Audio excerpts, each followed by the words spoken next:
नमस्कार, FM news देख रहे हैं आप। मैं हूं आपके साथ शर्मिला चौहान। बड़ी खबर आपको बता दें, सुप्रीम कोर्ट ने टीएमसी की याचिका को खारिज कर दिया है। तो टीएमसी को सुप्रीम कोर्ट से भी बड़ा झटका लग चुका है। केंद्रीय कर्मियों की ड्यूटी को लेकर टीएमसी की याचिका को खारिज कर दिया गया है। चुनाव आयोग के आदेश में दखल देने से सुप्रीम कोर्ट ने इनकार किया है। सुप्रीम कोर्ट ने चुनाव आयोग के फैसले को बरकरार रखा। किसी आदेश की जरूरत नहीं है, सुप्रीम कोर्ट ने कहा है। सर्कुलर का पूरी तरह से पालन होगा। चुनाव आयोग के फैसले में दखल की जरूरत नहीं है। चुनाव आयोग ने कुछ गलत नहीं किया है। सुप्रीम कोर्ट का यह कहना है कि चुनाव आयोग को अधिकार चुनने का अधिकार है, अधिकारी चुनने का अधिकार है। वो अपने अधिकार क्षेत्र में ही काम कर रहे हैं। इलेक्शन कमीशन ऑफ इंडिया को काउंटिंग सुपरवाइजर चुनने का अधिकार है। तो बता दें कि उन्होंने कहा है कि चुनाव आयोग को यह अधिकार है और इसीलिए हम उन्हें गलत नहीं ठहरा सकते। सुप्रीम कोर्ट ने कहा है कि सर्कुलर में यह नहीं लिखा है कि सिर्फ केंद्रीय कर्मचारी होगा, एक कर्मचारी राज्य सरकार का भी होगा। चुनाव आयोग के ड्यूटी पर लगे हर कर्मचारी पर नियंत्रण होगा, चाहे वो केंद्र के हो या फिर राज्य के कर्मचारी हो। तो चुनाव आयोग ने कहा है कि हमने वही सर्कुलर लागू किया है, सिर्फ केंद्रीय कर्मचारी नहीं है, राज्य सरकार के भी कर्मचारी हैं।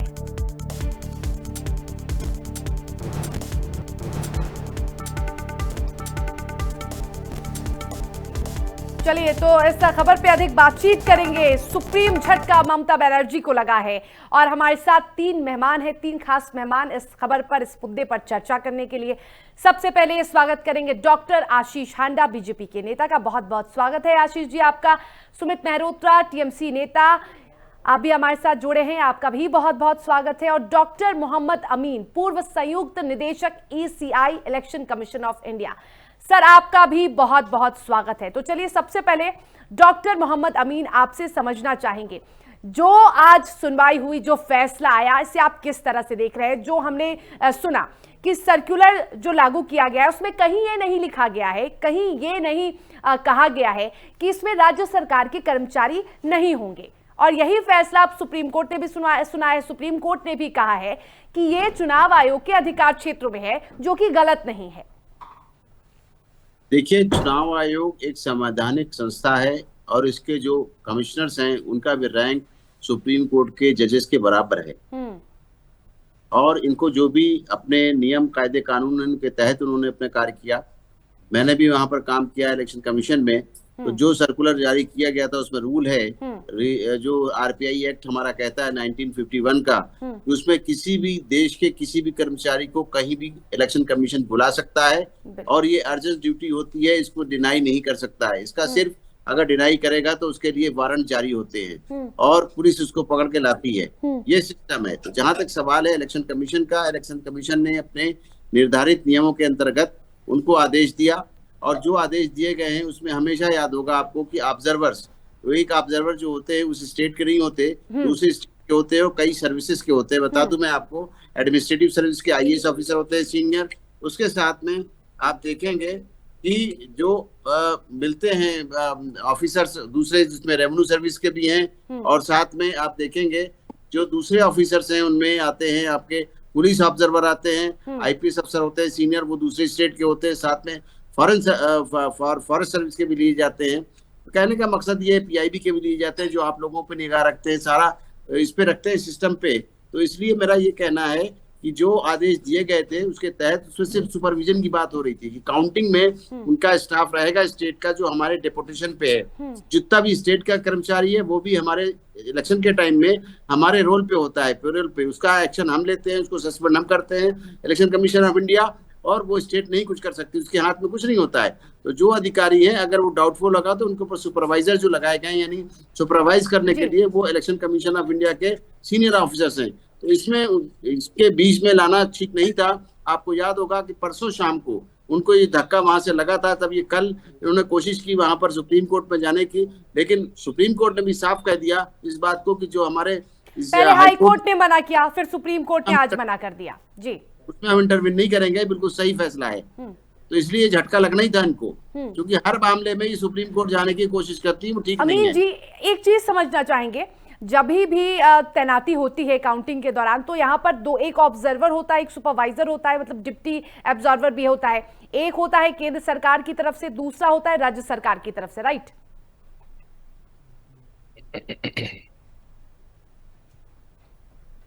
मोहम्मद अमी जी, क्या आप हमें सुन पा रहे हैं? हाँ सुन रहा हूँ, बताइए ना आपने क्या कहा। जी, मैं यही बोल रही हूँ, मैं यही आपसे पूछ रही हूँ कि मैं आपसे ये समझना चाहूंगी कि जब भी काउंटिंग होता है तो काउंटिंग के दौरान एक ऑब्जर्वर होता है, दूसरा डेप्यूटी ऑब्जर्वर भी होता है। एक राज्य सरकार की तरफ से होता है, दूसरा केंद्र सरकार की तरफ से होता है। मतलब दोनों कर्मचारियों की नियुक्ति होती है, सिर्फ केंद्र सरकार के कर्मचारियों की नियुक्ति नहीं हो सकती है, राज्य सरकार का भी होना आवश्यक है। ऐसा कोई रूल नहीं है। हमने भी किया है, इलेक्शन कमीशन डायरेक्ट अपने ऑब्जर्वर भेजता है। मैं फेक डिस्ट्रिक्ट नागालैंड में गया था, इसीलिए गया था कि वहां पर बड़ा टेक्निकल प्रॉब्लम था। वहां पे बहुत ज्यादा बदमाशी और गुंडागर्दी हो रही थी फेक डिस्ट्रिक्ट नागालैंड में। तो उस वक्त मैं भी गया था। इलेक्शन कमीशन ऑफ इंडिया अपने अधिकारियों को सीधा भेज सकता है, उसमें कोई दिक्कत नहीं है। IAS IPS IRS तो भेजता ही भेजता है, साथ में उनके स्टेट के ऑफिसर्स होते हैं। कोई जरूरी नहीं है, वहां पर सुपरविजन के लिए किसी को भी भेजा जा सकता है, ये लीगल है, इसमें किसी का इंटरफेरेंस नहीं होता। ये काम इलेक्शन कमीशन का है, इलेक्शन कमीशन को काम करने दीजिए। इलेक्शन कैसे काम करता है ये इलेक्शन कमीशन का तरीका है, कैसे अधिकारी को यूज करेगा उसका तरीका है। अभी आपने देखा कितना कहा जा रहा था कि बंगाल के लिए हुआ एंड क्राई हो रहा था। इनके जो बॉर्डर स्टेट हैं वो आप देखिए ना, इंटरनेशनल बॉर्डर है, नेपाल है, भूटान है और बांग्लादेश है। तो यहाँ से इंटरफेरेंस होता था, इसलिए फोर्सेस भी लगाई गई ज्यादा, यही कारण है। और वहां पे कितना होता था, याद होगा कि जब ममता बनर्जी 2011 में आई थी तो कितना ब्लड शेड होता था इलेक्शन के टाइम में। आप इन्हीं का रिकॉर्ड देख लीजिए, इनके पिछले इलेक्शन में 40 लोग मारे गए, 50। तो क्या है, एक भी आदमी नहीं मारा गया, कोई भी इंसिडेंट नहीं हुआ, कोई भी FIR नहीं हुई। ये सक्सेसफुल है इलेक्शन कमीशन का। इलेक्शन कमीशन के जो अधिकारी हैं, सुरक्षा कर्मचारी हैं, और आप लोग भी सब बधाई के पात्र हैं, चाहे वो समाचार के लोग भी हों, जिन्होंने पल पल जी आपके पास लौटेंगे। हमारे पास दो और मेहमान हैं। सबसे पहले अब हम रुक करते हैं सुमित मेहरोत्रा जी का। सुमित जी, क्यों इतनी टेंशन हो रही है आप लोगों को, क्यों इतना डर है? देखिए, टेंशन हम लोगों को नहीं है। डर की बात यह है कि जिस तरीके से आप चुनाव आयोग की आड़ में चुनाव और अधिकारियों के साथ मिल करके आप वोट चोरी करने का काम कर रहे थे, उसके लिए हम लोग कह रहे हैं। ये जग जाए है कि ये भारतीय जनता पार्टी नहीं, भारतीय जनता पार्टी है। भारतीय चुनाव वोट चोरी करने का इनके ऊपर आरोप लगा है, कोई गलत नहीं लगा, चाहे राहुल गांधी ने उठाया हो, चाहे ममता बनर्जी ने उठाया हो, हर जन उठाता रहा है। हमने हरियाणा में देखा है, चंडीगढ़ में देखा है, जिस तरीके से इन लोगों ने काम किया। तो उसी को देखते हुए हम लोग आगे भी सशक्त हैं कि हाँ ये लोग ना करें। अब आप बताइए, कल की ही बात है, जिस तरीके से स्ट्रांग रूम में घुस करके जो बैलेट पेपर गिनती का काम चल रहा था, वो किसके कहने पे चल रहा था, क्यों चल रहा था? बैलेट पेपर तो कोई लाखों में, तो लाखों की संख्या में तो है नहीं, हिसाब नहीं गिना जा सकता। चुनाव 4 तारीख की वोटिंग है, वोटिंग के समय पहले बैलेट पेपर गिना जाएगा, उसके बाद EVM का होगा। बट इन लोगों ने शाम का वक्त चुना कि कोई नहीं है, आप चुपचाप कर लीजिए, उसमें मिला लीजिए। हम लोगों ने यही कहा कि उसमें जो आदमी है, जो लोग अंदर घुसे हुए हैं, वो कौन लोग हैं, क्यों अंदर उन्होंने जाने दिया? इसका ये तो आपने अंदेशा लगाया था ना, जहां तक हमने देखा है, जहां तक हमने तस्वीरें देखी है, का वीडियो वायरल किया, या आपने अंदेशा जताया? क्या आपने उसके अंदर किसी को देखा था? जो वीडियोज आए हैं वो कोई गलत तो है नहीं, हर चैनल पे चल रहे हैं, कोई AI वीडियो तो है नहीं। अगर AI है तो आप उसे चेक करा लीजिए, AI है भाई, सरकार आपकी है, आप चेक करा लीजिए। केंद्र में सरकार आपकी, आप चेक करा लीजिए AI है कौन सा है, फर्जी है आप। तो उसके लिए ये लोग ये भी नहीं कह रहे कि गलत है भाई, ये लोग ये कह रहे कोई है नहीं, कोई है नहीं, बस ये लोग टाल दे रहे हैं। ठीक है, इसका जवाब इन्हें मिलेगा, 4 तारीख का समय है, आप लोग 4 तारीख की काउंटिंग कराइए। उसके बाद सारे ही लोग, जितने लोग हैं, मैं फिर कह रहा हूं, जो लोग उसमें शामिल थे उनके खिलाफ कार्रवाई होगी। मैं आपसे कहना चाहता हूं, जो लोग भी भारतीय जनता पार्टी या चुनाव आयोग की मदद करने के लिए अंदर गए थे वोटिंग के, उसमें सब सामने आएगा, कुछ छुपेगी नहीं। झूठ बोल रहा है, जिस तरीके से ठीक है, आशीष जी भी हैं, अब आशीष जी से जरा प्रतिक्रिया लेते हैं। झूठ बोल रहे हैं। ठीक है सुमित जी, सुमित जी, अब आशीष जी से जानते हैं।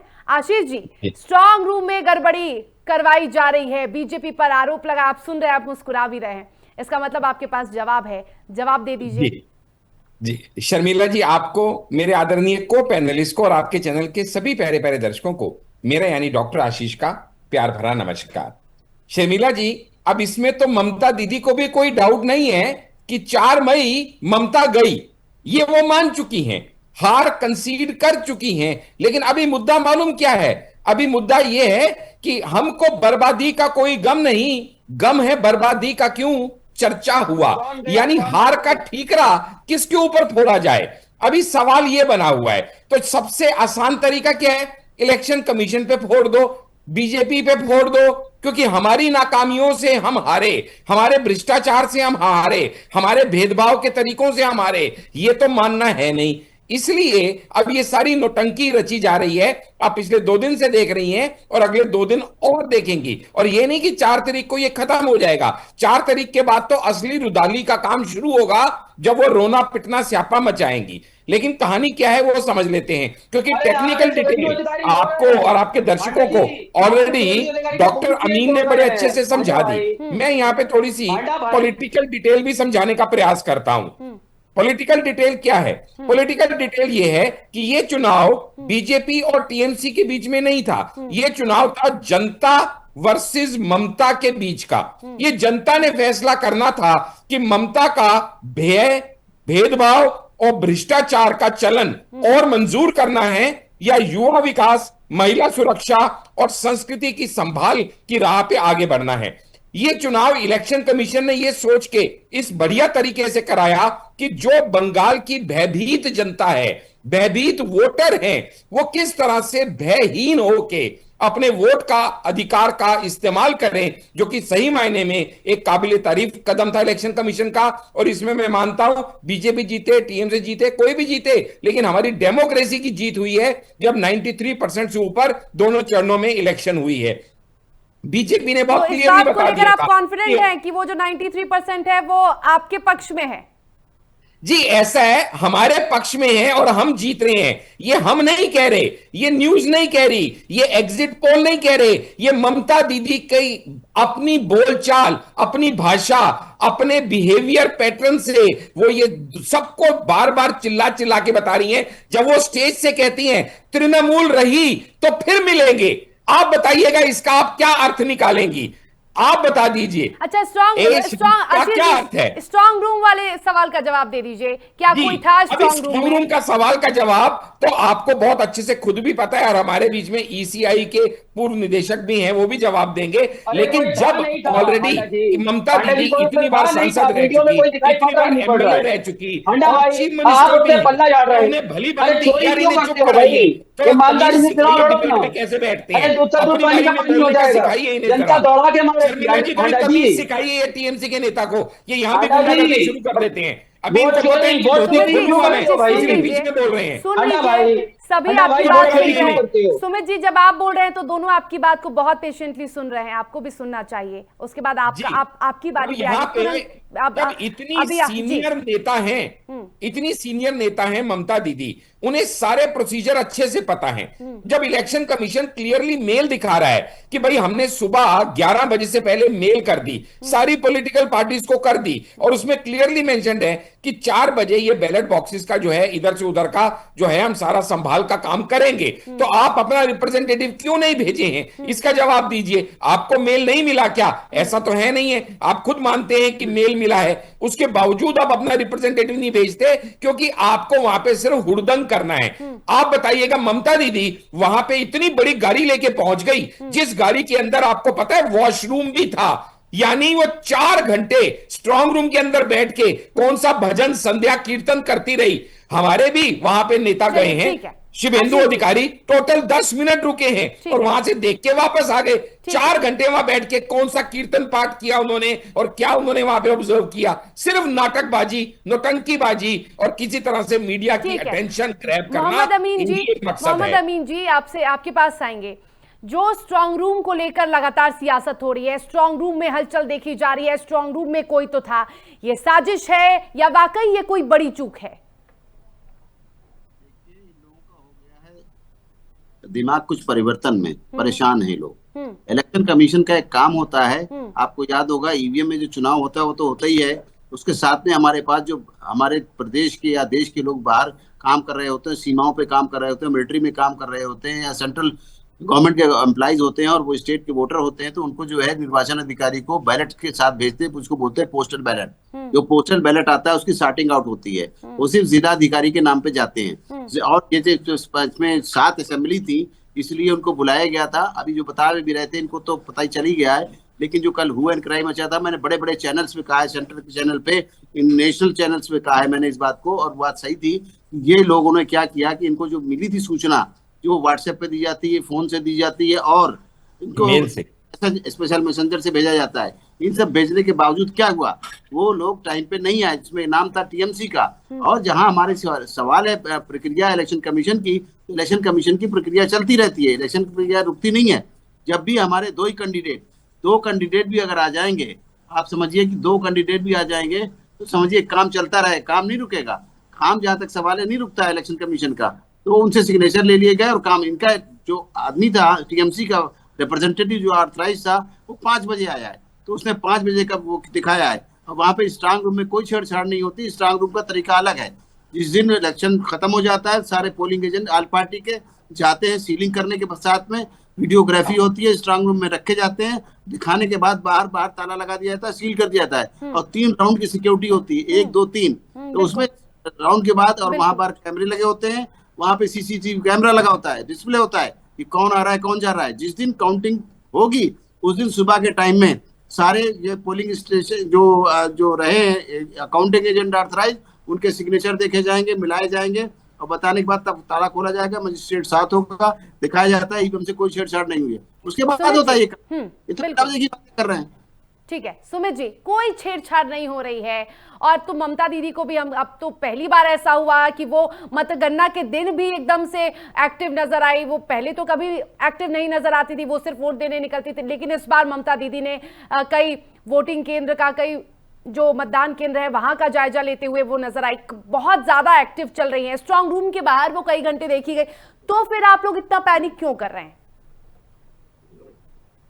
अपने क्षेत्र में अपनी जनता के लिए एक्टिव रहना क्या गलत है? बिल्कुल नहीं, बिल्कुल नहीं। पर पहले ये तस्वीर नहीं दिखी रही। कभी होता है ना कि एकदम से कोई चीज पहली बार हो तो फिर लोग चकित हो जाते हैं। पहली बार ऐसा हुआ ना कि ममता दीदी वोटिंग के दौरान बाहर निकली। पहली बार भी तो ये बंगाल में जिस तरीके से भारतीय जनता पार्टी ने पूरी ताकत झोंक दी है, एक महिला को हराने के लिए आर्मी को उतार दिया, टैंक्स लगा दिए, बड़े बड़े अधिकारियों को बुला दिया, ऑब्जर्वर बुला करके, उत्तर प्रदेश के ऑब्जर्वर को बुला करके, यानी कि गुंडे ऑब्जर्वर को बुला करके बंगाल की जनता को धमकाना, गोली मार देंगे, उल्टा लटका देंगे, घर से बाहर मत निकलना। ये कौन सी भाषा का प्रयोग होता है? आप डराना चाहते हैं बंगाल की जनता को कि वोट करने मत निकलना? और पहले जब वोटिंग होती थी तो बड़ी अच्छी स्थिति होती थी सुमित जी, बड़ी अच्छी स्थिति रहती थी। कोई हिंसा नहीं होता था वोटिंग के दौरान। कोई धमकाने की तो प्रथा अभी 2026 से पहले हुई नहीं थी सुमित जी। शर्मिला जी, ऑब्जर्वर का काम होता है। ऑब्जर्वर की बात नहीं कर रही हूँ मैं, ऑब्जर्वर की बात नहीं कर रही हूँ। इससे पहले जब वोटिंग होती थी तो क्या हिंसक घटनाएं नहीं घटती थी? आप जो कह रहे हैं कि अब धमकाया जा रहा है, जो वोटर्स है वो बहुत सहमे, क्या पहले वोटर सहमे नहीं हुए होते थे? मैं इस पे बात कर रही हूँ। घटना पिछली बार जो 2021 में हम लोगों ने देखी वो नहीं हुई है, ठीक है, अच्छी बात है, नहीं हुई है कि साहब ज्यादा आपने फोर्स लगा के, पर फोर्स ने जिस तरीके से, हमने ये भी देखा है घरों में जा करके लोगों को मारने का काम, हमने ये भी देखा लाठियां किस तरीके से मारी गई है। कैंसर पेशेंट महिला को इन्होंने घर में जाके मारा, और एक तो बूथ पे व्यक्ति जा करके खड़ा होता है, उसे सेंट्रल फोर्स ने संकट तक मारा है, थप्पड़ मारा गाल पे, उसके कान से सुनाई नहीं पड़ रहा है। वहां की पब्लिक इकट्ठा होकर के वहां पे जाती है। आशीष जी इसको नकार देंगे। आशीष जी तो ये कह देंगे साहब 3 तारीख 4 तारीख हम जीत रहे हैं, बस वो रम हुए हैं। पर 4 तारीख को मैं आशीष जी को फोन करूंगा, नंबर लेकर के इनके घर पे मिठाई भेजने का काम करूंगा। बिल्कुल फोन करिएगा, मुझे भी इंतजार है कौन किसके घर फोन करता है। नहीं, ये कह रहे हैं हम जीत गए। आप खुश हो लिए। 4 तारीख जब तक काउंटिंग नहीं खुल रही आशीष भाई, आप खुश हो लिए, क्योंकि आपके शुभेंदु अधिकारी के बोल चेंज होना चालू होगा। जो पहले ममता दीदी को ममता बानो, गुंडी, ये सब कहा करते थे, कल उनके बोल चेंज हो गए हैं कि अब तो चुनाव खत्म हो गया है, अब कोई लड़ाई नहीं, अब तो एक होकर के रहना है, अब तो ममता दीदी के संग में रहना है। ये सब भाषा का प्रयोग कर रहे हैं। तो उनसे कहिए अब चेंज मत होइए। हमें मालूम है जो आप चेंज कहना चाह रहे हैं, क्योंकि भाषा का आपका प्रयोग है, आपने बहुत करा अपने चुनाव में, चलिए, गुंडा, ठीक है, बदमाश, ठीक है, ममता ठीक है। दीदी आशीष गुंडी है, जी, तो इस चीज़ आशीष को हमें जी, मालूम है। आपके जो ऑब्जर्वर हैं, मतलब जो इनका ये कहना है कि बीजेपी की तरफ से जो ऑब्जर्वर भेजे गए हैं वो लोगों को, मासूम लोगों को प्रताड़ित कर रहे हैं, उनके साथ मारपीट की जा रही है, उनको धमकियां दी जा रही है। जी, क्या है ना जी, इनको आदत क्या पड़ी हुई है, आरजी कर की घटना हो तो इन्हें नॉर्मल लगता है, संदेश खाली की महिला प्रत्यार्पण हो तो इन्हें नॉर्मल लगता है, और वहीं पे जब चुनाव, रक्त रंजिश चुनाव हो तो इनकी आत्मा बड़ी प्रसन्न होती है। 50 से 70 लोग मारे जाएं, 400-500 लोग घायल हो जाएं तो इनको बड़ी प्रसन्नता होती है। लेकिन इसके विपरीत अगर वहां पे यह सुनिश्चित किया जाए कि लोग भय मुक्त होकर चुनाव करें, किसी तरह की रक्त रंजित चुनाव की जो गरिमा खराब करने का हमारा एक महापर्व बोलते हैं चुनाव को, उसकी गरिमा को धूमिल करने का काम करता है ये रक्त रंजित चुनाव की घटनाएं जब होती हैं, ये ना हो इसके लिए वहां पे लाखों की तादाद में सिक्योरिटी फोर्स खड़ी की जाए। अच्छा, सिक्योरिटी फोर्स का काम क्या है? ये सारे उपद्रव को रोकना। लेकिन इनके पेट में दर्द क्यों है? क्योंकि इनकी विनिंग स्ट्रेटेजी ही उपद्रव से है। अगर उपद्रवियों को रोक दिया जाएगा, बूथ कैप्चरिंग नहीं होने दी जाएगी, छप्पा वोट लेकिन नहीं महिलाओं को पीटना तो सही नहीं है ना, अगर ऐसा है तो, क्योंकि आरोप लगा रहे हैं, आप उस पर जवाब नहीं दे रहे, उस पर जवाब दे दीजिए। बिल्कुल झूठी बात है, कोई महिला को पीटना पाटना है, ये सब इनकी बनाई हुई कहानियां है। अरे महिलाओं को तो छोड़ो, आपको ये देखो, इनको चुप कराओ, उनको बीच में मत बोलने दो। सुमित जी जो बोल रहे हैं उनको बोलने दीजिए, सुन लीजिए, फिर बोलेंगे कि वो बोलते नहीं है, वो मुद्दे की बात नहीं कर रहे, बोलने दीजिए, वो बता रहे हैं। देखिएगा, पिछली बार आपको याद है ममता दीदी के कभी सिर पे चोट लग जाती है, सिर पे पट्टियां आ जाती हैं, कभी पैर में फ्रैक्चर हो जाता है और उसके बाद वो चलती हुई आराम से गाड़ी में बैठती है। हम सब ने ये नौटंकी देखी है। इस बार वो नौटंकी खुद ना करके किसी और से करवाने का उन्होंने बीड़ा उठाया है। ये सब नाटकबाजी चलती रहेगी, इससे हमें कोई दिक्कत नहीं है, क्योंकि हमें पता है कि ये जो अंत से पहले आने वाले अंत की आहट है, ममता दीदी की हरकतों से टपकती उनकी हार की बौखलाहट है। ये हम सब देख पा रहे हैं, क्योंकि अगर इनकी बातों में, तथ्यों में दम होता तो हाई कोर्ट इनकी अपील रिजेक्ट नहीं करता, सुप्रीम कोर्ट इनकी अपील रिजेक्ट नहीं करता। कभी ये कहते हैं एसआईआर गलत है, कभी कहते हैं अफसरों की अपॉइंटमेंट गलत है, कभी कहते हैं राज्य सरकार के अफसर नहीं वहां पे लिए गए। और आज तो इलेक्शन कमीशन ने 15 बूथों में जिन्होंने इन्होंने गड़बड़ी की, बीजेपी के बटन के आगे टेप लगा दी, वहां पे भी दोबारा चुनाव करवा रहे हैं इलेक्शन कमीशन। और मोहम्मद अमीन जी, ठीक है, मोहम्मद अमीन जी के पास मैं जा रही हूँ, मोहम्मद अमीन जी के पास मैं जा रही हूँ, ठीक है, सुमित जी आपके पास आऊंगी। 15 बूथों में चुनाव हो रहे, वो भी हमारे क्षेत्र है, अभिषेक आपके पास आऊंगी। मोहम्मद अमीन जी, जो जिस तरीके की हम तस्वीर देख रहे हैं, अभी से ही चुनाव आयोग पर ठीकरा फोड़ा जा रहा है, यदि रिजल्ट आता है, परिणाम आता है, फिर क्या होगा? नहीं, देखिए, जहां तक सवाल है, हमेशा किसने तारीफ की आज तक? आजादी की बात तक आज तक किसी ने इलेक्शन कमीशन की तारीफ तो की नहीं, क्योंकि कभी भी कोई एम्पायर की तारीफ नहीं करता। जो हार जाता है कहता है जो एम्पायर बेईमान है। लेकिन जो काम है इलेक्शन कमीशन का वो तो संवैधानिक तौर से किया जा रहा है, और जिनको भाग लेना है भाग लें, नहीं लेना तो मत लें। अगर नहीं विश्वास है तो क्यों आते हैं इलेक्शन लड़ने के लिए? इनके यहाँ तो देखिए ना, अपोजिशन में 2-2 जगह से लोग जीते हैं, कोई रायबरेली से, कोई वायनाड से, 2-2 जगह से एमपी है। कितनी स्टेटों में इनकी सरकारें हैं। बेकार की बातें करने के कोई फायदा नहीं है। पहली बार ऐसा हमने देखा कि ज्ञानेश कुमार के खिलाफ विपक्षी दलों ने अविश्वास प्रस्ताव लाई, ये भी पहली बार ऐसी तस्वीर होगा। वो कुछ नहीं होगा। संवैधानिक तौर पे कॉन्स्टिट्यूशन के अंतर्गत सारे काम किए जा रहे हैं, चाहे वो ऑब्जर्वर हो, चाहे ड्यूटी हो, चाहे वो वोटर लिस्ट हो, हर चीज का काम है, बिल्कुल सही तरीके से हुआ है, और उसमें सुप्रीम कोर्ट कभी नहीं बोलेगा। देखिए, कल भी, परसों भी स्टेट हाई कोर्ट ने भी मना कर दिया, और सेंटर के सीजीआई ने दे दिया फैसला इनके अगेंस्ट। सुप्रीम कोर्ट जो भागते थे ये लोग, तो ये सब कहने की बात है। और मैं दूसरे चैनल पर जाना चाहता हूँ। Thank you so much. बहुत बहुत शुक्रिया आप तीनों मेहमानों का बहुत बहुत शुक्रिया हमसे बातचीत करने के लिए। तो बताते चले कि एक बार फिर से ममता बनर्जी को हाई कोर्ट के बाद आज सुप्रीम कोर्ट से भी झटका लग गया। इसी के साथ इस खास बुलेटिन में फैला लेते हैं। मुझे दीजिए इजाजत, नमस्कार।